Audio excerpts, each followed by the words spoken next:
Hi, today we're going to look at for and since to talk about when things started in the past and how long they lasted.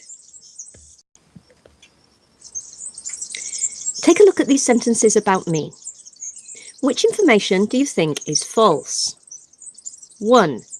I've lived in Spain since 1999. 2. I lived in England for 27 years. And 3. I've lived in Arbo, where I live now, for 20 years. So, let's see. The false information was number 3. I've only lived in Arbo for 16 years. Although I have lived in Spain since 1999, and I did live in England for 27 years.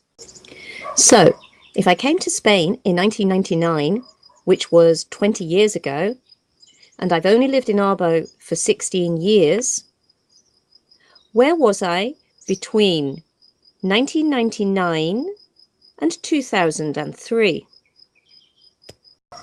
When I first came to Spain in 1999, I lived in Barcelona for 2 years. Then, in 2001, I moved to Vigo. And after that, I lived in Porto for a year. I also spent some time living in Egypt and Hong Kong before finally moving to Arbo. Take a look at the sentences again. Which of the time periods are finished and unfinished?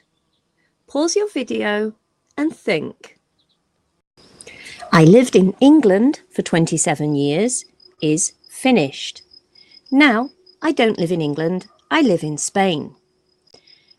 I've lived in Spain since 1999 and I've lived in Arbo for 16 years are both unfinished.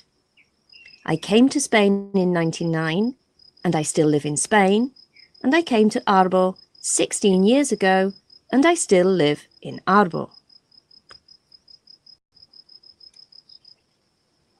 We use the past simple to talk about finished time periods. I lived.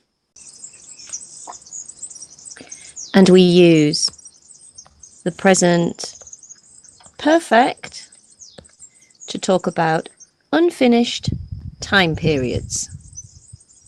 I have lived. So, when do we use since and when do we use for?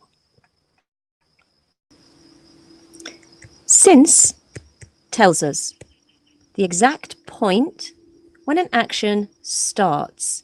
It refers to a specific time. For example, 99. For tells us the duration of an action. It refers to a period of time. For example, 27 years. We use since with the present perfect. I have lived in Spain since 1999. We use for with the present perfect. I have lived in Arbo for 16 years. And the past simple. I lived in England for 27 years. What about you? Have you ever lived in a different house, village, city, or even country? How long have you lived where you live now? Think about your answers to these questions and bring them to class.